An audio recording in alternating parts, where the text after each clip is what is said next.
It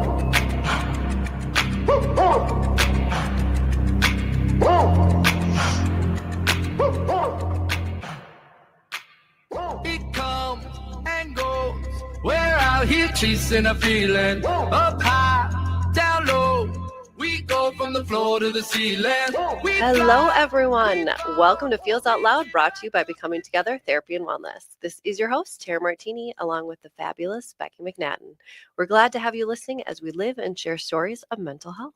And Tara, we're processing a very important topic on our show today, and we are so grateful to have special guest Ryan Fouts with us for the entire show. Thank you for being here, Ryan. Of course. Thank you for having me.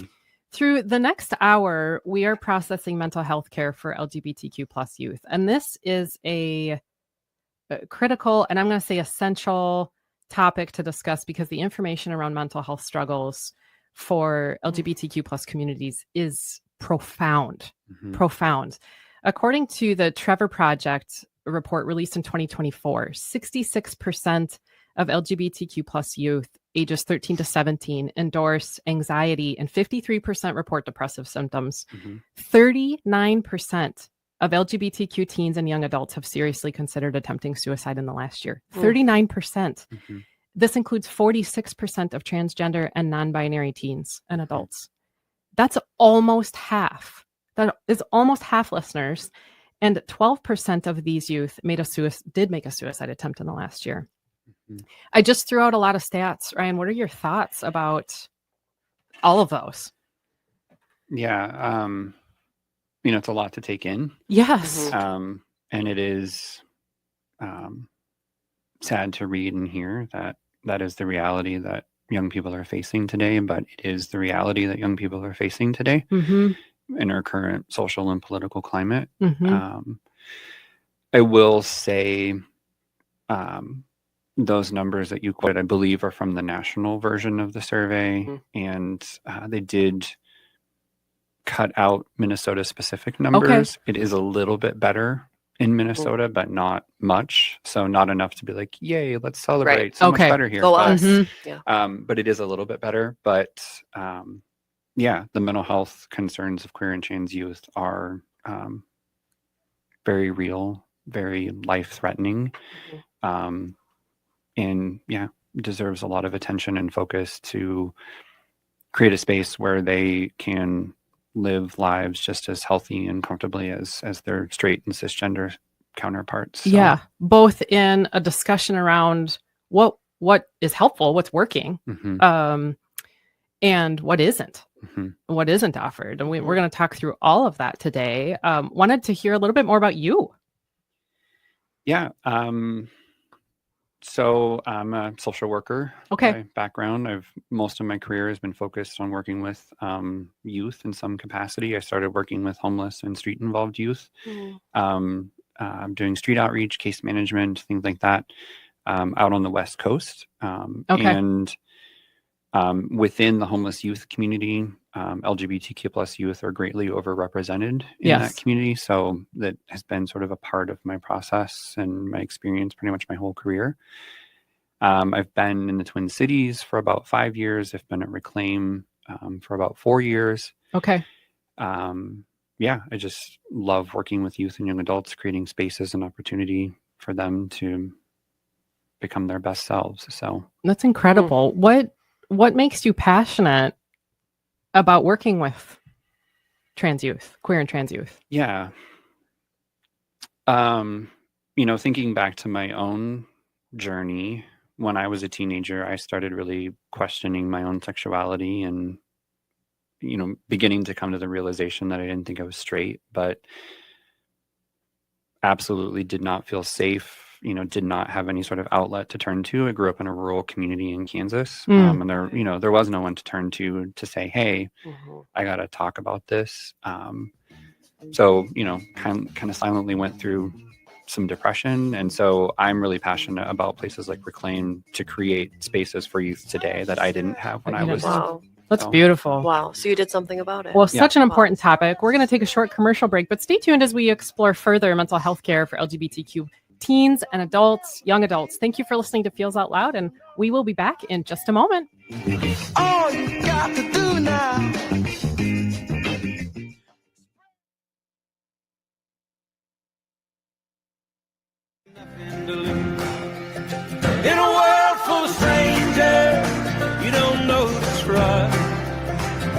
you see is danger, trying to find what you lost. Welcome back to Feels Out Loud, brought to you by Becoming Together Therapy and Wellness. I am Trevor Martini along with Becky McNattin. Let's dive right back into our discussion on mental health for LGBTQ plus teenagers and young adults. And it really is a critical topic that we're covering today because we had mentioned in the last segment, young people are experiencing high rates of mental health issues. Mm-hmm. And I have so many questions for you, Ryan. I know Tara does too. What do you see as critical mental health needs for queer and trans youth? There are many, but I think the first thing that comes to mind is, all of the, the statistics we talked about in the last session really come down to a need for safety. Yeah. And that is a huge, really foundational thing that is missing for a lot of LGBTQ plus youth. Is just a sense of safety in some situations has maybe been completely taken away from them. Maybe, home may not be safe, schools may not be safe, broader community is becoming more and more unsafe. The whole country is beginning to feel more and more unsafe. So if you lack that basic sense of safety, it makes it that much harder to be able to take care of those deeper parts of yourself. And that's where that depression and anxiety, thoughts of suicide, that's where those come in, just because that core need for safety that we all crave and desire and really need as people has been just, in some cases forcibly taken away from folks. That makes so much sense. And kids and young adults are bombarded with this in terms of messaging all of the time. Well, and it's just also something that people just inherently deserve to have a sense of safety and peace. And it's just remarkable that in the worst way possible that they don't have it. What are some unique mental health challenges for LGBTQ plus youth today? Yeah, I think, some of the top things that we see, again, are kind of what we were just talking about, depression and anxiety, being able to process the impact of the trauma that they're experiencing, the discrimination and oppression that they're experiencing, and the trauma that just like sort of compounds and builds into their core, their body. Really finding a space where there can be that sense of safety to do exploration. That's a big part of what we do at Reclaim in our therapy work, is just, that's one of the big reasons that young people work with us, is to be able to have like that space for, I'm not sure what my gender is, or I think I know what it is, but I want to talk through it. So just creating that space for exploration, for questioning, for just kind of, trying some different things out. That's a really common thing for teenagers and young adults. It's like, I'm going to try this. I'm going to try this part of my identity. Oh, that didn't work. I'm going to try, so just really creating that opportunity within a safe space that people can really just explore and start that journey of a greater sense of understanding of who they are. And then recognizing that identity journey, for all of us is ongoing and it's lifelong, but kind of helping to really get that process going with folks in a place where they know that they can be safe, and that sort of the entirety of their identities can be held and supported and acknowledged. I think is really key for queer and trans youth and young adults. So and so I referenced the Trevor Project in the last segment, that national report in 2024 that shared that 90% of LGBTQ plus youth note that the current political climate has negatively impacted their well-being. And more specifically, just last week, I heard from a young person that was asking really poignant questions to me of, so does passage of this new bill mean that people are going to seek me out now, trans youth who I'm close to in my life?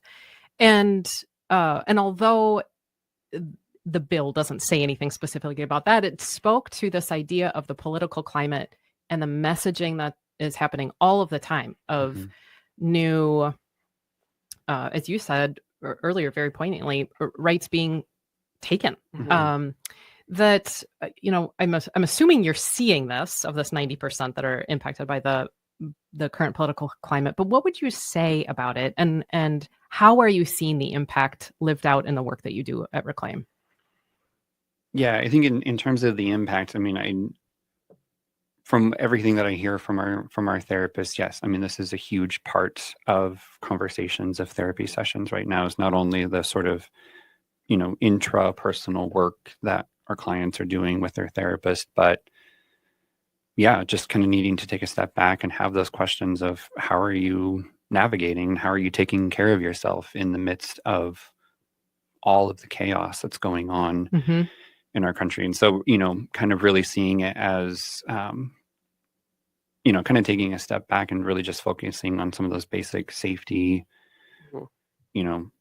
core processes that young people can do for themselves to find safety, to find their own sort of personal power, kind of really trying to keep in mind, like, what, there's so much in our country that you don't have control over. What are some of the things that you really can lean into having control over, in your own life and your own experience and your own relationships? There was another thought that I had with that. I think, what was the other part of the question? It's okay. I think you mostly answered it. You answered it around how do you see it operationalized in the work that you're doing, and oh, go ahead. I think too, part of what we really try to focus on is, I think a lot, with a lot of the laws coming out, and executive orders and court cases, and that's meant, part of why that's happening is meant to create chaos, to create fear, to create uncertainty. Yes. So I think what we all at Reclaim try to communicate, and what I would say directly to anyone who's in our community, but especially to young people, is like, these laws, these executive orders, they don't change who you are as a person. Right. We've existed far before any of this has happened. We will exist far beyond any of this happening. Legislation doesn't dictate our existence. And so, really holding on to that power as well of, we are so much more than laws and orders and pieces of paper and bills and all of those things. Like, we are people, and we're not going anywhere regardless of what anyone tries to say or do about us. So that's beautiful. And those bills or executive orders do not speak or represent every human standing around you. Exactly. Right. You are still surrounded with love and support. Exactly. And sharing that consistent message. And, I think for us as therapists as well is just sending that message of what can you control, like you said. What a daunting task, though, for you and everyone at your workplace, of that idea of, just like we're doing, like, okay, what can you control and how to feel safe, when yet everything around you, you're just inundated with all these messages from the political side of things. But I think if we can stay consistent and just, sharing that same message is so important for them to keep hearing it and believing it. Right. Exactly. So about half of youth note that they are not able to access mental health care. What are some barriers to treatment for LGBTQ plus youth regarding mental health care? Yeah, and that number is pretty consistent here in Minnesota. It was 46% of youth in Minnesota. Okay. Specifically LGBTQ youth who wanted mental health care but couldn't get it. The top 5 reasons that the Trevor Project noted, number 1 was fear about discussing their mental health concerns with someone. The second one was concerns about being able to pay for care. Okay. And then the remaining 3, and I forget if I'm doing them in the right order, but the remaining 3 were, fears about having to get parental permission to get care, fear that they wouldn't be taken seriously if they discuss their mental health concerns. And then I think the 5th reason is just an outright belief that, like, mental health care is not going to work for them. It just breaks my heart. Yeah, it's all very sad and depressing to hear that. So I think in a lot of those situations, folks maybe just even think that it's not even worth it to try. Sure. Because there's just so much anxiety about even like reaching out for help, or they're worried that they're not going to find the right place, or if they do reach out, someone's not going to like respond appropriately or in a helpful way, and it's just going to create more harm. So I think in a lot of those situations, youth don't even reach out. So I think it's an important moment to make sure to mention, for anyone who's listening, that for outpatient mental health services, which is what Reclaim is, the age of consent is now down to 16. It used to be 18 until just like a year and a half ago, but it's 16 now. So someone who is 16 or older can reach out and can work with us, and we can work with them to bypass having to get parental permission if needed. Folks can consent on their own. They don't have to have parental permission. They can involve and can do parental permission and have their families involved as well. But if there's a reason that they can't, we can work with them. And we have mechanisms in place to be able to do that and figure out finances and all of those things as well. That's huge in terms of at least addressing one barrier, which can be for young adults and youth, the sort of familial support needed. Sometimes has been legally required for people under 18 in the past, that they have to sign off on that. And if parents say no, then the youth are not getting it. Yeah, that's huge.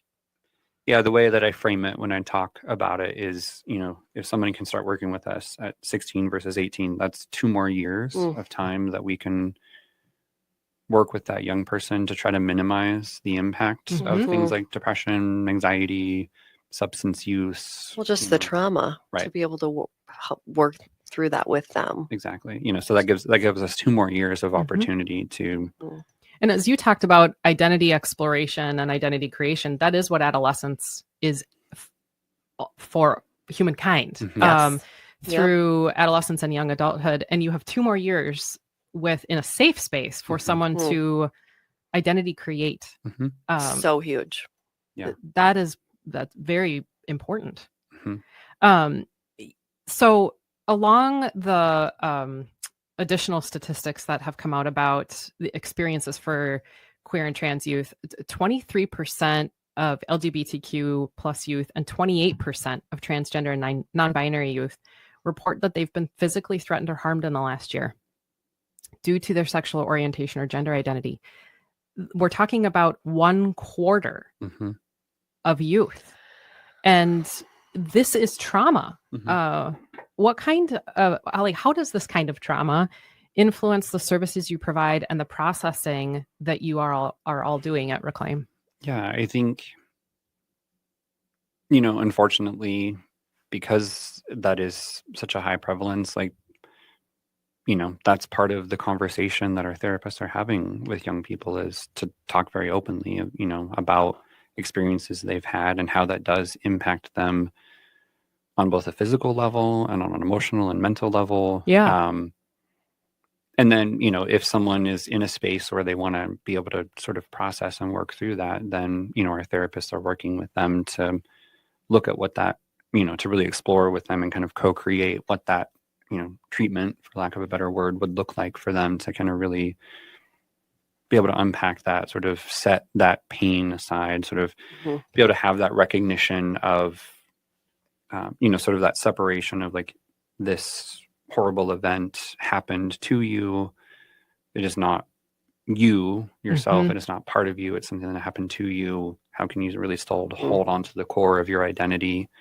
Really just supporting that differentiation, I think is really key to help create that road towards recovery and long-term resilience. So. And definitely gets at, as you mentioned before, this core need for safety that 1/4 or more, because that's what's reported. That's what the report knows. But 1/4 around their youth have experienced actual threats to physical safety. So that isn't even the emotional or psychological safety. So there is this real lived experience of safety being not available. And it sounds like a beautiful strategy in helping someone say, this has occurred in my life. This has happened to me. It isn't me. Exactly. Yep. It's not who I am. Mm-hmm. Well, and it's also that idea of working with a teenager who is still trying to figure out, like you said, the human experience of who am I, right, in this world, and then realizing the trauma that's taken place and that fight or flight or freeze mode of the trauma that's occurred. So every day, even just walking down the street, of your brain is adjusting every second and not in that calm space or regulated space. And so it's working through, using different modalities and things like that to get them to that more regulated space takes so much time. And so that is a large undertaking, but thank goodness they have therapists and the resources available at Reclaim that, that they can work on them, with those things, because my goodness, these kiddos, they're just going through so much. Sometimes even knowing that the trauma response is occurring. Yes. Because that becomes normative. Well, and that's the thing. They don't know a life without that, right? They think this is the norm. Well, I've always felt like that. Oh, honey, that's the trauma. Right. That is your norm. Yeah. And something too that I think is coming to mind, for people who experience violence, from the folks who perpetrate the violence towards them, there's, and sometimes it's subliminal and sometimes it's, actually spoken, but there's sort of this message of like, you deserve to receive this violence. Like, I think that's especially important for LGBTQ youth to remember, like, absolutely like hear that. That is absolutely a lie. Like, you don't deserve, like, well, that's psychological, right. Yeah. There's nothing impact about who you are and your like identity that like says this is okay. No, it's absolutely not okay. Like, this other person's, discriminatory belief against you there, is not you. It's not okay. Yeah. You don't have to kind of just accept that. But you might be the first adult that's ever said that to them, right? Possibly. Yeah, especially if they're coming from a not super supportive home. Yeah. In an isolated environment. It's a really good point, Tara, because it makes me think about, you said that part of your passion in working in this field is providing care and access to care that you didn't have. What do you see as the importance? I know this is a really big question, but what do you see as the importance of role models in promoting mental wellness for queer and trans youth and young adults? Yeah, I mean that is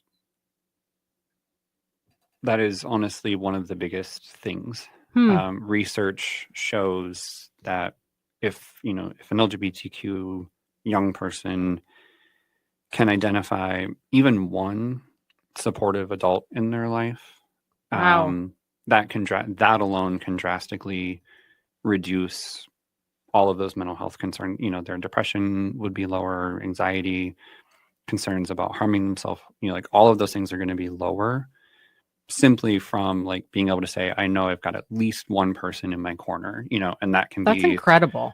That can be a parent or a caregiver or another family member. That can be a teacher. That can be, someone who's part of your faith community, like your neighbor down the street.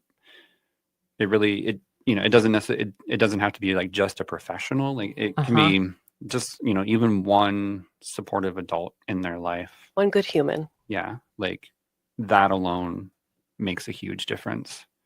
So, and then tied to that, really simple things,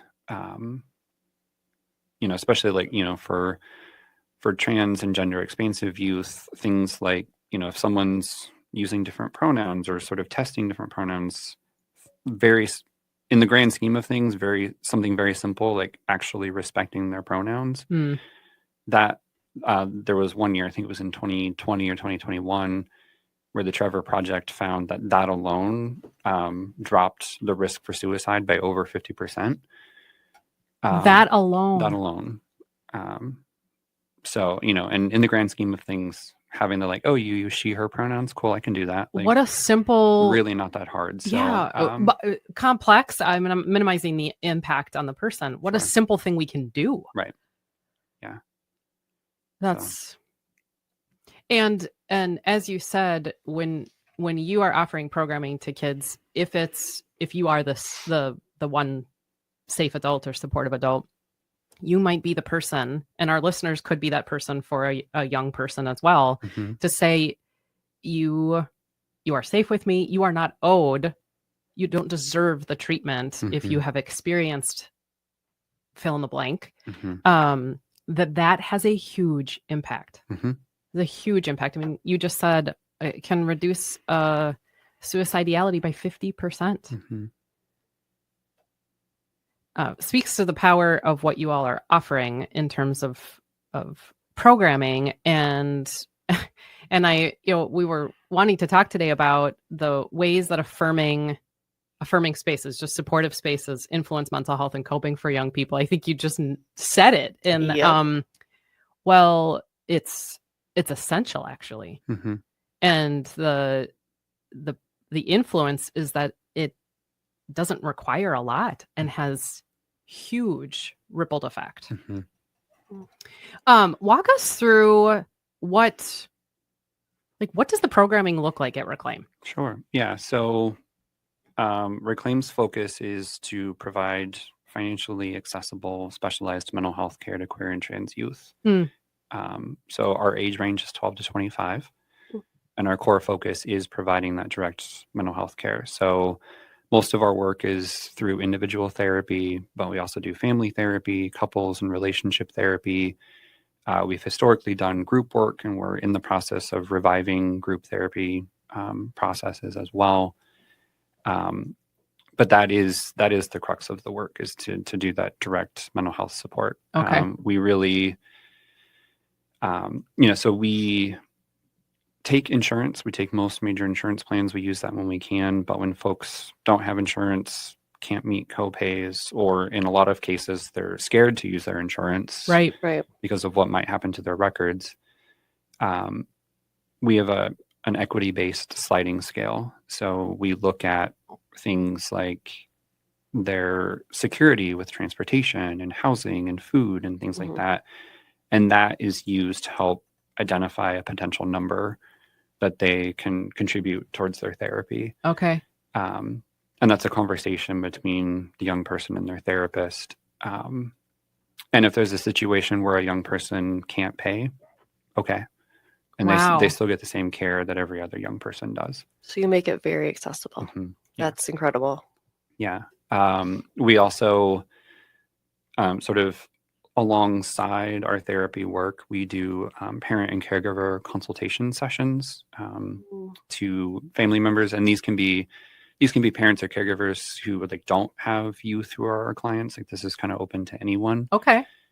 These are sessions where parents and caregivers can talk with a staff member and really have their own process. Especially if you're a parent or a caregiver, when your child comes out, it's a huge experience for you as well. It's a journey. You have questions, you have concerns. Like, even if you're very supportive, it's a big deal. And you're going to be on your own journey. Like, especially, there might be grief involved in your journey because you had sort of maybe one vision for your child, and that feels like it's shifting to something else. And so that's why we created those spaces, was to give parents and caregivers an opportunity to be able to work through that a little bit. But really what we encourage and challenge parents and caregivers around is, don't do that work with your child. Do that separately. Like, your child's do that on your own. Exactly. Like, your child can't also be your therapist. You need to find your own support and work through your own process, and absolutely take that time and feel the feelings that you have and ask the questions and have the concerns. Just do it separately from your child. So and then we also do a lot of just sort of broader training and consultation work to other providers, businesses, other nonprofits, things like that, to really help support other groups and organizations to better serve the queer and trans folks that they're working with. And then I'll also mention We also can do all of that work that I just talked about. We can do all of that support in Spanish as well. So all of our services, Wow. including our therapy services and the parent and caregiver consultations, we can also provide in Spanish. That's amazing. That is so impressive. Now, do you do any virtual work? We do. Yeah. All of our office is in St. Paul. And so that's where we're based. And that's where our therapists, with the exception of we have one contract therapist who lives and works out of Two Harbors. That's not a bad place to work out of. Yeah. But most of our team is at our office in St. Paul. But every single one of our therapists has a hybrid blend of in-person clients and virtual clients. And with our virtual clients, our service area is the entire state. Okay. So any young person inside Minnesota could reach out and work with us. And if they reached out, how would they get placed with a therapist? Yeah. So there's 3 key ways that someone can reach out. They could call and kind of leave a message on our services line. There's an email, but we mostly encourage folks to go directly to our website. And there's a button right on the homepage that says request services. And it takes you to sort of an initial intake form. And you can fill that out. If you are the person seeking therapy, you can fill it out. If you're, say, like a social worker referring or like a school counselor, you can also fill it out for someone else and submit that. And then we have an intake coordinator who reaches out to folks and talks through sort of the process. Some folks might have, you might have like a BIPOC young person who wants to work with one of our BIPOC therapists. And so we try to figure that out and match folks as much as we can. Or maybe they're a young person who is exploring their gender, and so they would like to work with a trans provider. So we try to do that match as much as possible. And then also, we might just have an open conversation of like, I hear that you'd like to work with provider A because of X, Y, and Z. To be honest, they're full right now. They're not taking, would you like to, do you want to be on a wait list and wait? Yeah. Can we connect you with another therapist? We have other resources that we could share with you, and like you could reach out, to these other clinics and see if you can get care there, or connect back with us if you need to. So, but we always try as much as possible to be able to do that best match between what the young person's looking for and who we have on our team at that moment. Got it. Very cool. And you mentioned group programming, at least in the past. And we just did a show actually on the power of groups, kind of in a supportive atmosphere. Could you speak to that and how that, I would imagine that kids who are in individual therapy would find a huge benefit in group participation with each other. Yeah, it's been interesting because we had been struggling for a while to get sort of a critical mass of folks to be able to, and it's a lot of like, this time works for some of the people. Logistics. A lot of it was just very like logistics, difficult. but yeah, like, one of the core groups that we've historically offered is like a gender exploration group.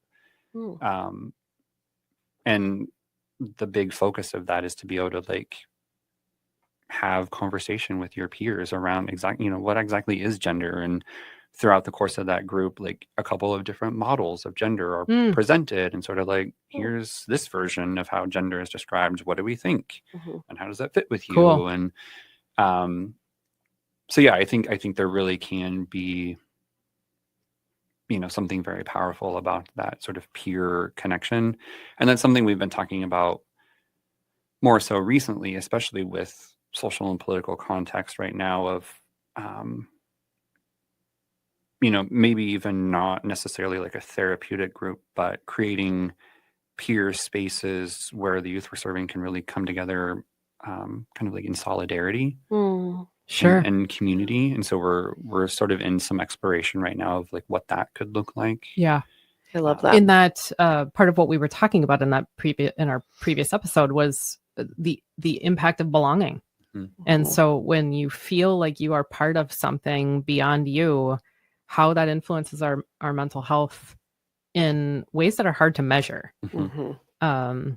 Really cool that you would be thinking about as an organization, how do we do that? I know logistics do play. They're hard. Timing, who leads, Yeah. Is it How in are- person? Is it Yes. Yeah, online? all the things. Yeah. how are people included or not included? So, in a kind of broad way, who's a good fit for your programming? Yeah. I kind of described there's sort of two broad groups of young people who reach out to us. The first group is young people who are maybe not sure where they're at in terms of their identity. They are in a process of exploring their gender or their sexuality, or they have questions or concerns about what that looks like. So if you were to say, are you LGBTQ? They might be like, I don't know. Got it. Okay. Yeah. So that is sort of the focus of their work with us, is to do that identity exploration process. And that's really sort of the key support that they're looking for. I think a second group of folks that reach out to work with us is youth who, are further along in their identity journey and know that they're in some way part of the LGBTQ plus community, but they want to work at a place like Reclaim where they know that their identity will be understood.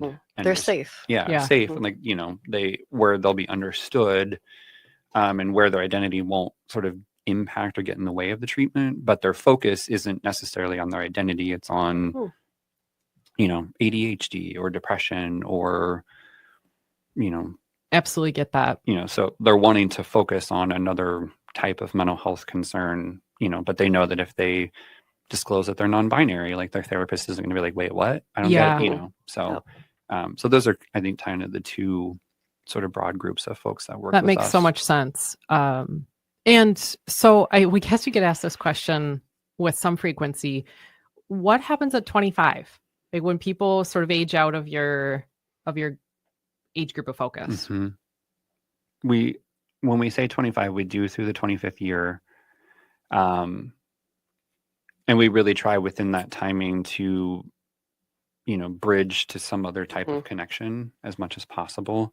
So if they're still in a space where they're feeling that, maybe if they're like, I feel like I'm pretty good right now, then it might just be like, okay, well, let's just kind of wrap up this treatment episode and Graduating kind of in a sense. But, in those situations where they're maybe not, like, we will work with them to try to find other resources that we might be able to do a really like solid connection and handoff to support them in continued work. And it is something we're thinking about,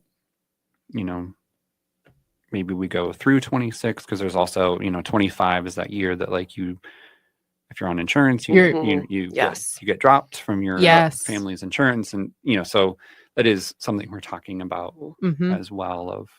It's a factor. Yeah. Age always comes up for us. Sometimes someone will be like, I have someone who's 10. Can you help them? And we're like, no. Yes. And it's not so much because we have like a contract or a requirement. It's mostly about, especially for younger folks, it's mostly just about like the skill sets on the team that we have. It is very different to work with like an 8-year-old than like a 22-year-old. Yes. So just really kind of framing it to like what we can best ethically offer in terms of treatment and care. So and being able to give the resources for the people who might call who are outside of that window. Exactly. And of course, lots of outpatient work is episodic care.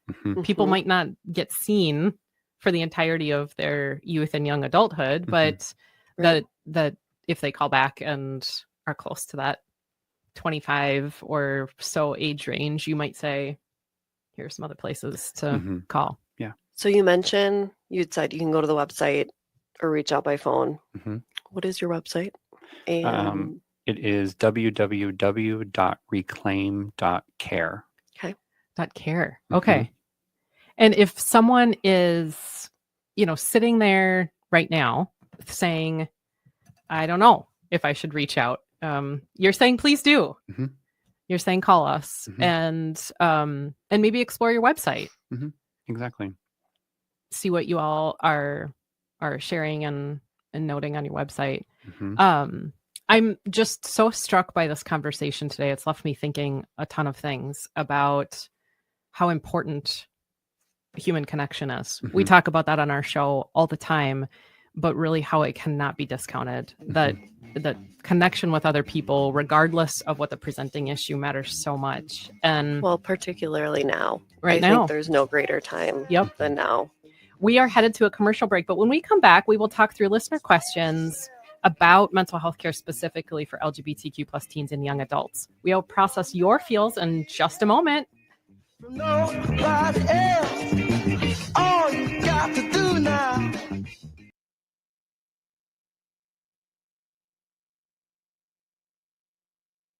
Nothing to lose.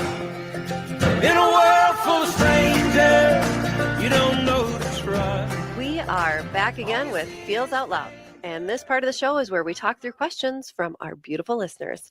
If you have a question related to mental wellness, sharing feelings, or our topics for each week that you would like us to process through, please visit our website at becomingtogethermn.com and find the Feels Out Loud page to submit a question directly, or email us at contact@becomingtogethermn.com.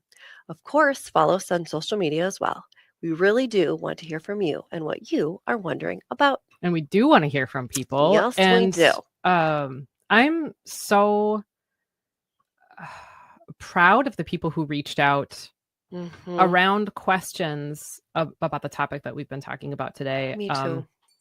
Ryan, we've had several people ask us things about the topic that we've talked through today. And one of our listeners said, how can I offer mental health support to my young adult child who is transitioning? And what kind of feedback would you give? You could encourage them to reach out to Reclaim. That's one. You know, if they're within the age range and looking for that formal help. I think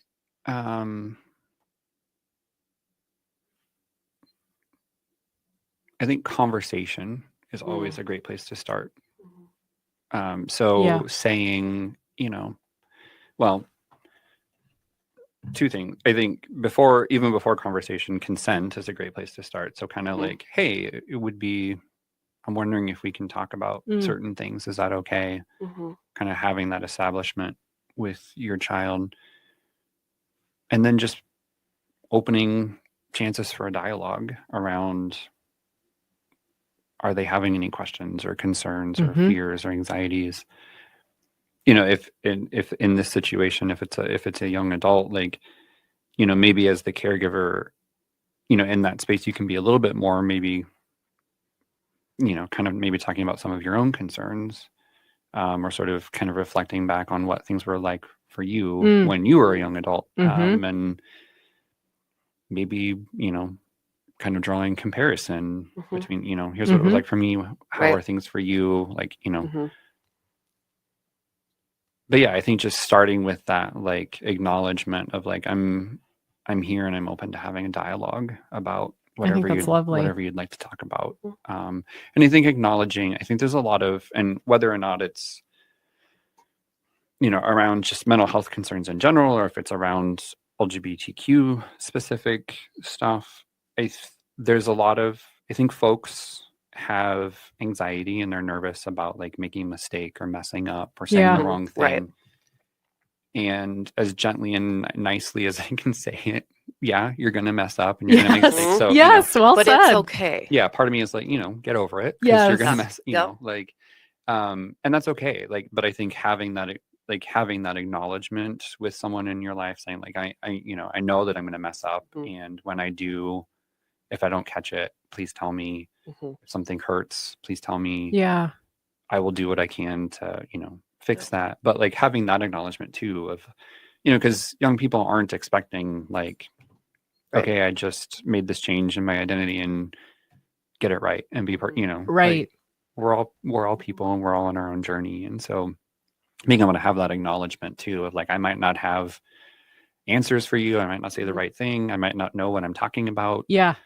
I'm also kind of freaking out, you know, like just having your own vulnerability, I think can go a long way. Well, and you're saying such an important aspect about one thing that we can do is really work on ourselves to be approachable. Right. to receive feedback about how we're showing up in relationship. Mhm. One way that this listener can offer mental health support to their child is by thinking about how am I showing up, Mhm. and am I in a space where I can receive the feedback about when I do mess up? Right. Well, We have and- huge ability to control that. And wow, thank you, Ryan. We're at the end of our show already for today.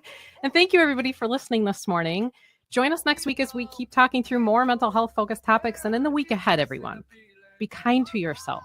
Remember that connection fosters wellness, and your voice is one that the world around you needs to hear. Share yourselves, friends. Some do.